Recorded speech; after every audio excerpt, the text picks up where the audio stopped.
하나님의 말씀입니다. 아모스 8장 2절 말씀인데요.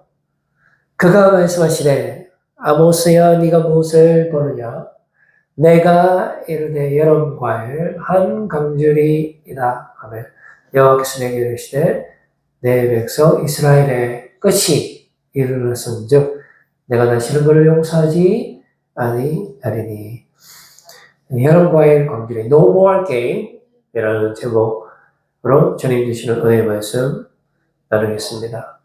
아모스 말씀에 보면은 5가지 환상을 통해서 하나님께서 말씀하시는 것을 볼 수가 있는데요.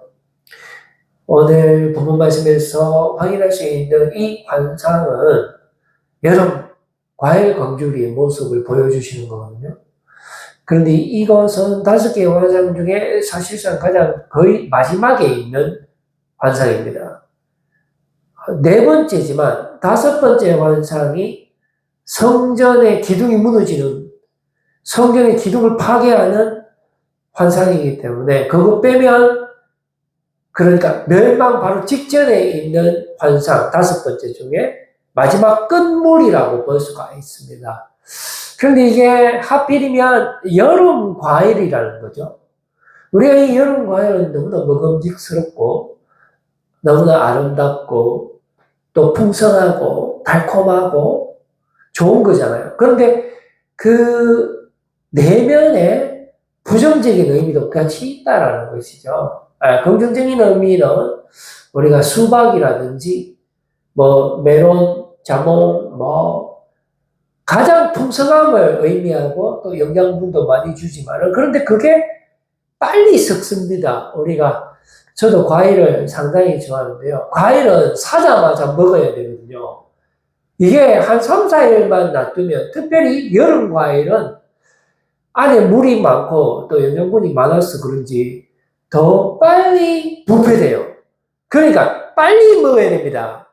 이 여름 과일 강주리가 위에 보여주는 것은 긴급성을 말하는데요. 그 어떤 긴급성이냐라는 것이죠. 그 여름 과일이라는 건 가장 끝물입니다. 그러니까 최고의 절정을 의미하고 거기다가 긴급성을 의미합니다. 자, 그런데 이거를 본문 말씀에 보면은 이스라엘의 끝이라고 말을 하고 있거든요. 그러니까 5가지 환상 중에 마지막이니까 결국은 정말로 달콤하고 풍성함이 가득하지만은 최고의 게임이라는 겁니다. 우리 영어에 No More Game이라는 표현이 있는데 더 이상의 게임이 없다. 이 말은 뭐냐면 게임 끝이다 이겁니다. 그래, 이거보다 더 재미있는 게임은 없다. 이게 좋은 의미고요. 나쁜 의미로는 게임 끝났다 이 말입니다.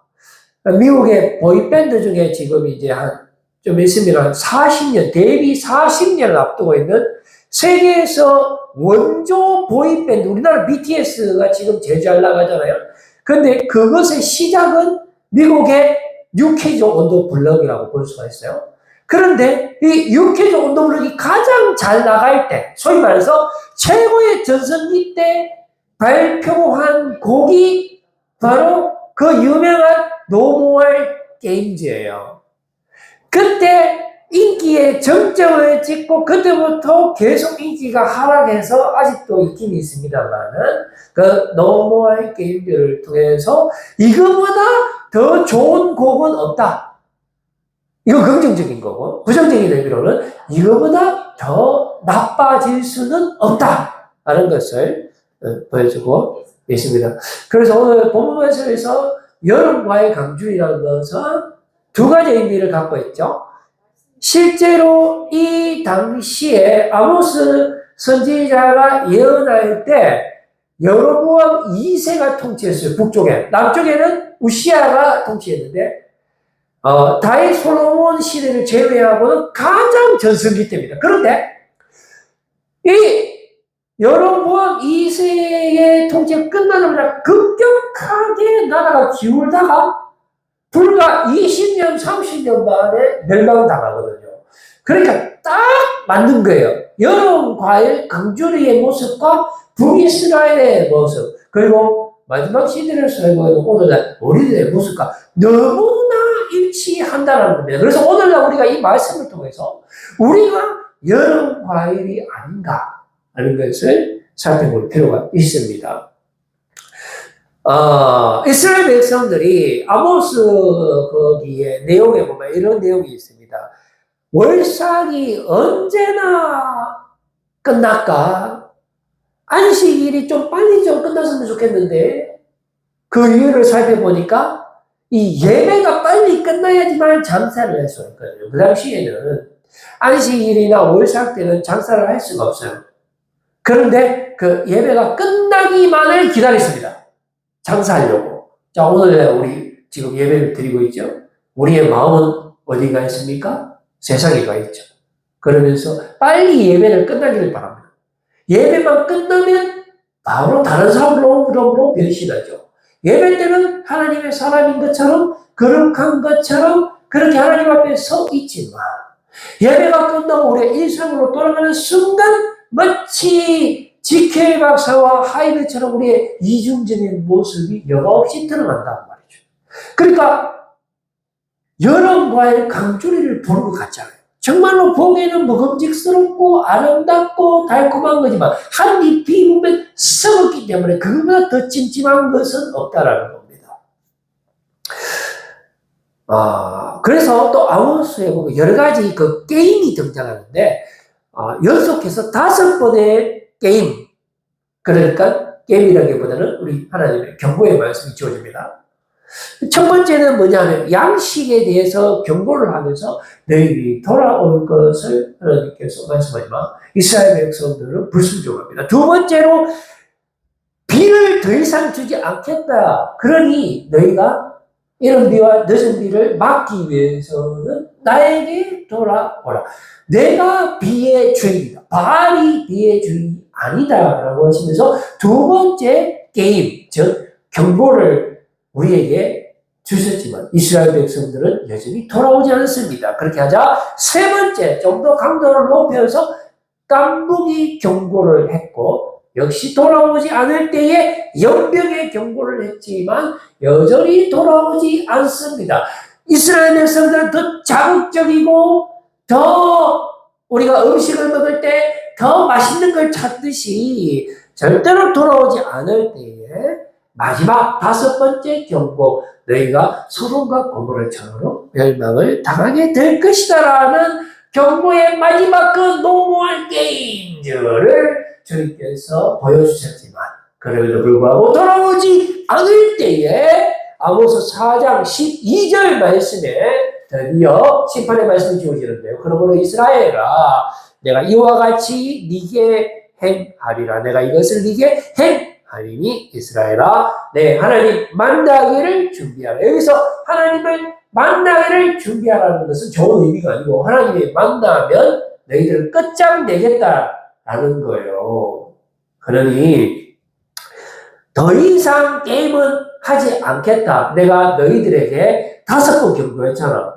그런데 말 안 들었지? 이제 6번째 경고는 없어. 너가 이제 손봐줄 거야. 라는 메시지가 주어졌다라는 것입니다. 이것은 바로 이스라엘 백성들이 얼마나 썩었는지, 얼마나 이중적인지, 얼마나 가식적이고 위선적인가를 5가지 레벨을 통해서 보여주시는 겁니다. 그러나 그 5번까지도 돌아오지 않았기 때문에 게임은 끝났다. 이제 내가 너희를 만나주겠다라는 말씀이죠. 그 다음에 또 아모스 그 처음에 시작할 때 보면 요번에 7가지 신탁의 심판의 말씀이 주어지는데 이것도 더 이상의 게임은 없다라는 것을 말씀하기 위해서 사전에 이미 깔아놓는 거예요. 마치 밑밥을 깔아놓듯이 이스라엘 주변에 있는 나라의 멸망의 신탁의 말씀부터 시작합니다. 그러나 북이스라엘 들을 때 당장 자기들은 멸망당하지 않고 자기 주변의 나라들만 자꾸 멸망하겠다라는 하나님의 신탁의 메시지가 오기 때문에 그것을 거울 삼아서 반면 거울 삼아서 자신들이 돌아와야 되는데 돌아오지 않습니다. 첫 번째는 다메섹. 다메섹은 아람 나라의 수도죠. 바로 옆에 있어요. 아이고 잘됐다 하고 돌아오지 않습니다. 그래서 두 번째, 가사에 불이 떨어지는 거예요. 가사는 블레셋의 대표 도시입니다. 그래도 돌아오지 않으니까 이번에는 그 유명한 두로가 멸망시키겠다. 내가 그 찬란한 해양도시, 그 당시 해상무역의 중심지 페니키아거든요. 두로는. 그 두로를 하나님께서 박살을 내버려요. 그래도 돌아오지 않으니까 이번에는 북이스라엘의 밑에서 그 인디아나 존스에 보면은 그 나오는 바위 막 깎아갖고 하는 그 나라 있잖아요. 그게 에돔입니다. 에돔의 멸망에 관한 신탁의 메시지가 주어지면 돌아오지 않고, 그랬을 때에 이번에는 그 위에 있는 암몬의 멸망, 그래도 돌아오지 않으니까 모압의 멸망까지, 그래서 마지막에는 북이스라엘이 아니라 유다까지 멸망시킨 겁니다. 이제 남아있는 것은 어디입니까? 북이스라엘밖에 없죠. 그러면 아무리 눈치 없는 사람이라도 이제는 정신 차릴만 하지만은 여전히 방심하고 돌아오고 있지 않을 때에 하나님께서 드디어 북이스라엘의 멸망의 메시지를 주는데, 지금 총 7번의 심판의 메시지를 가만히 살펴보면 상당히 내용이 간단합니다. 그런데 마지막 북이스라엘에 대한 하나님의 심판의 메시지는 너무나 디테일하다는 겁니다. 결국은 북이스라엘에게 마지막 경고의 메시지를 주기 위한 사전 조치였다라는 겁니다. 그래서 이제 더 이상의 게임은 없다라는 것을 다시 한번 보여주고 있습니다. 너무나 디테일한 하나님의 심판의 메시지가 주어지고 있는 것이죠.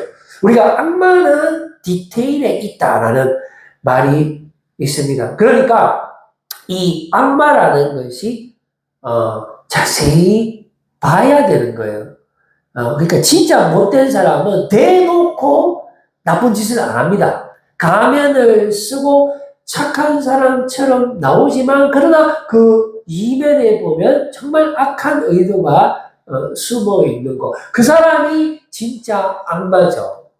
바로 여기서 북이스라엘이 진정한 악마의 모습을 하고 있는 것입니다. 우리의 모습에 이 디테일한 모습을 따지고 보면 우리가 하나님 앞에 거짓된 삶을 살고 있습니다. 그리고 내 자신에게도, 내 양심에게도 거짓된 삶을 살고 있고, 오로지 제가 원하는, 세상이 원하는, 쾌락이 원하는 삶을 살면서 거룩한 척하면서 살아가는 우리의 모습이 바로 여러 과일로 나타나는 것이죠.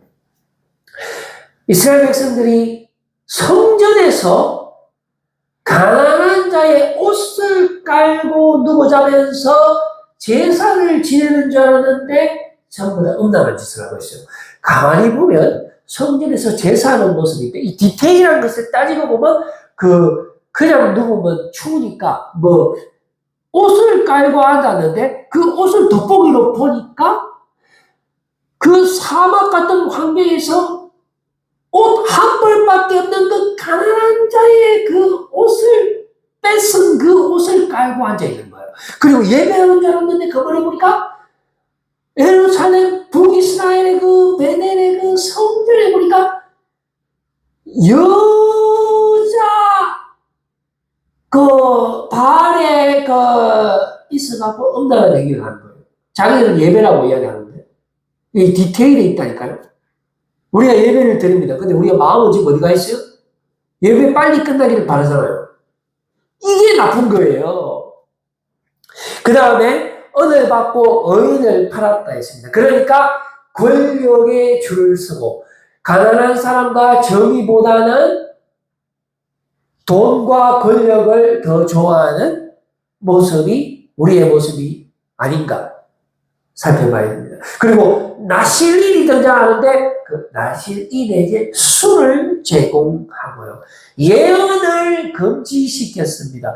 이 말은 뭐냐면은 우리가 자기가 듣고 싶은 말씀만 듣는 거예요. 정말 하나님 하나님께서 우리로 하여금 회개하기를 원하시고 주님께로 돌아오기를 원하시고 우리의 제약된 삶을 진행하시고 그것을 도려내기를 원하시지만 우리는 그런 말씀은 전혀 듣지 않고 오직 내 기회만 맞고 내 육체만 원하는 그런 번영의 복에만 집중한 그런 말씀들만 가지고 오는데 그 복을 받기 위해서 먼저 반드시 이루어져야 하는 것이 우리 죄의 문제가 해결이 돼야 되지만 그런 것들은 관심이 없는 거죠. 안 들으려고 하는 것입니다. 그리고 아버지와 아들이 한 젊은 여인에게 들어간다라는 표현이 있습니다. 이건 뭡니까?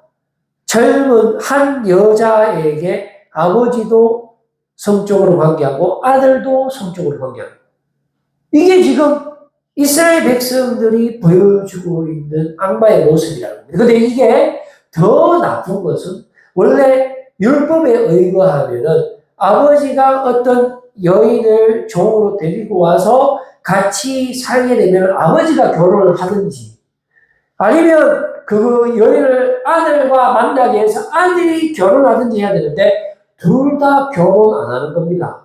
결혼하면 돈을 줘야 되거든요. 재산을 나눠야 되잖아요. 그거 하기 싫으니까 그냥 단지 그냥 그 여자와 함께 둘이 그냥 같이 지내는 이런 모습들이 나타나는 것입니다. 이것은 모두 다 여러 광주리에 담겨있는 과일을 의미하는 것이죠. 너무나 풍족하고 너무나 만족된 그런 삶이지만 그러나 하나님께서는 이 모습을 보고 기근이라고 표현하고 있습니다. 우리의 육은 풍족하고 쾌락하고 모든 걸 즐길 수 있을지 모르겠지만 그것은 바로 심판의 지름길이고 정말로 기근의 모습이라는 것입니다. 양식은 넘쳐나고 배고픔은 없고 물은 풍족하지만 그러나 여호와의 말씀을 듣지 못하는 기갈이라는 모습입니다. 그러니까 말씀이 없는 거예요. 온통 재앙으로 가득 차 있는 우리의 이중적인 모습을 보여주고 있습니다. 그리고 여기에는 보면 또 로드발과 가르나임을 자랑하는 북이스라엘의 모습을 보여주고 있는데요. 이 지역의 이름의 공통점은 아람 나라로부터 전투에서 뺏은 지역이에요. 그런데 자기의 힘으로 전투에서 뺏었다라고 착각하는 거예요. 그런데 아주 아이러니컬하게도 이 로드발의 히브리어적인 원어의 뜻은 헛된 것이에요. 그리고 가르나임의 문자적 뜻은 뿔입니다. 옛날에 뿔은 힘을 상징하는 거거든요. 그러니까 자기 스스로의 힘을 의지하고 헛된 것을 따라가는 이스라엘의 백성들을 보여주고 있는 것이죠. 그러니까 여러 과일 강준이의 이중적인 의미를 계속해서 보여주고 있는 것입니다.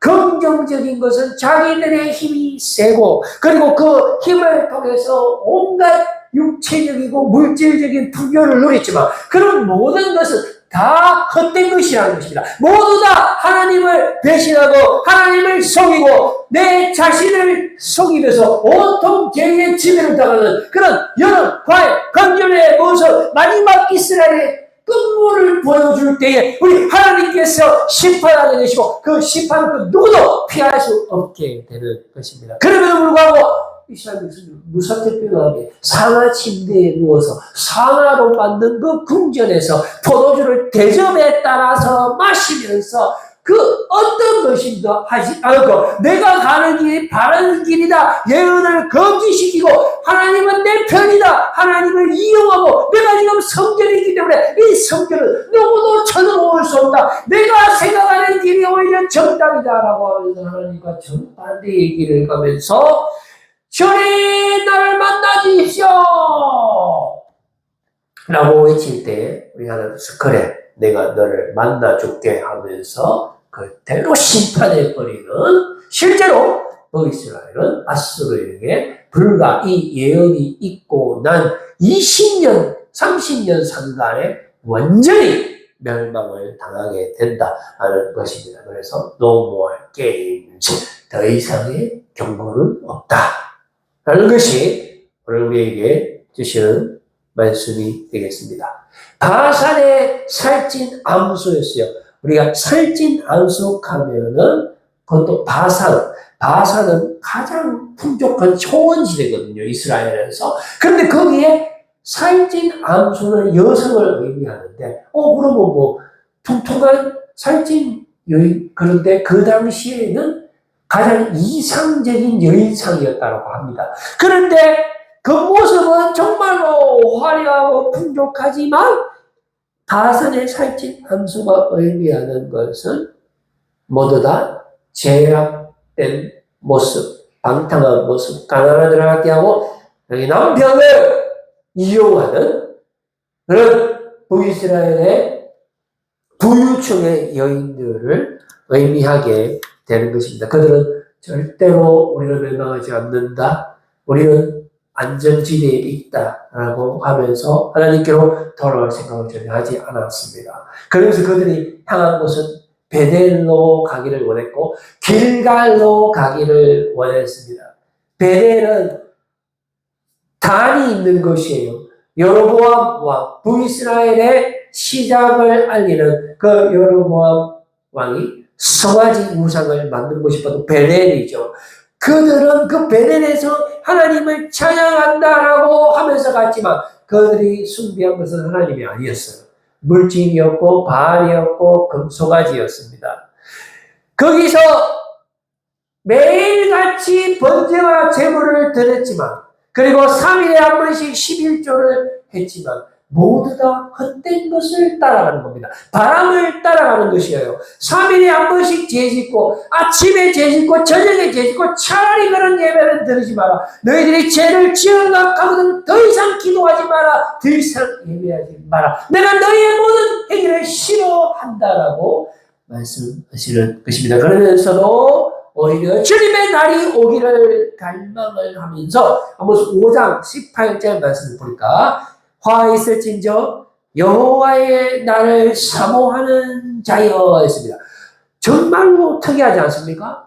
자기 앞가림도 못하고 자기는 하나님을 경배한다고 생각하지만 사실은 자기의 육적인 욕망을 채우는 그런 삶을 살면서도 여호와의 날은 재림의 날, 마지막 심판의 날, 하나님을 만나기를 사모했다라고 했습니다.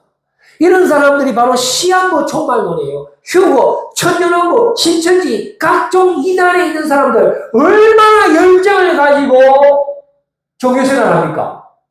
그 사람들은 막 당장 오늘 내일 할 것처럼 그렇게 살아요. 하나님이 오늘 내일 오신다라고 합니다. 어떤 사람은 실제로 왔다 가는 사람도 있어요. 그래갖고 일반적인 일상적인 생활을 하지 않습니다. 그런데 그 사람들의 삶에 열매가 있습니까? 전혀 없죠. 하나님이 원하는 삶을 사는 것이 아니라 자기가 원하는 삶을 살고 있어요. 그러면서 주님을 만나기를 원하는 그런 모습입니다. 화 있을진저 여호와의 날을 사모하는 자여 너희가 어찌하여 여호와의 날을 사모하느냐. 그들은 어둠이요 빛이 아니다라고 말씀하여 주십니다. 그래서 그런 사람들 바로 이스라엘 백성들, 여러 과일과 같은 그 백성들, 오늘날 마지막 시대를 살고 있는 우리에게는 우리가 바라는 정반대의 결과가 나타나는 것입니다. 맞습니다. 하나님께서 반드시 만나주실 거예요. 그러나 왜 만나주실까요? 우리의 죄의 문제를 해결해 주시기 위해서 만나주십니다. 여러분, 우리가 죄를 지으려고 하거든. 오늘 예배 끝나고 밖에 나가서 죄 지으려고 하면 기도하지 마세요. 예배하지 마세요, 그거는. 너무 이중적이지 않습니까? 하나님께서는 중심을 보시는 분이에요. 내 할 것 다 하면서 교회 와서 예배한다? 그게 양다리 아닙니까? 하나님이 그런 사람과 함께하지 않습니다. 우리가 반드시 죄의 문제를 해결해야 합니다. 그러나 우리의 힘으로 할 수 없기에 우리는 날마다 예수 그리스도 보혈의 능력으로 오직 은혜로 오직 예수로 살아가는 줄로 믿습니다. 아모스 4장 12절 말씀입니다. 그러므로 이스라엘아 내가 이와 같이 내게 행하리라. 내가 이것을 내게 행하리니 이스라엘아 내 하나님 만나기를 정리하라 했습니다. 하나님 앞에서 우리가 숨기고 있는 것이 무엇입니까? 악마는 디테일이 있죠. 우리의 모습을 돌아보기를 원합니다. 우리가 예배하면서 지금 마음으로 무슨 생각합니까? 우리가 정말로 하나님의 제자의 삶을 살아가고 있습니까? 양심을 속이고 있지는 않습니까? 위선적인 삶을 살고 있지 않습니까? 두 개의 마음을 혹시나 품고 있지는 않습니까? 나의 모습, 나의 소유 있는 모습 그대로 주님께로 돌아가는 저와 여러분들이 되시기를 바랍니다. 죄지을 낙하며 기도하지 마세요. 오직 예수, 오직 은혜, 오직 믿음으로 주님께로 돌아오시는. 그래서 예수 안에서, 성령 안에서 온전히 새로워지시는 여러분들이 다 되기를 소원합니다. 기도하겠습니다. 하나님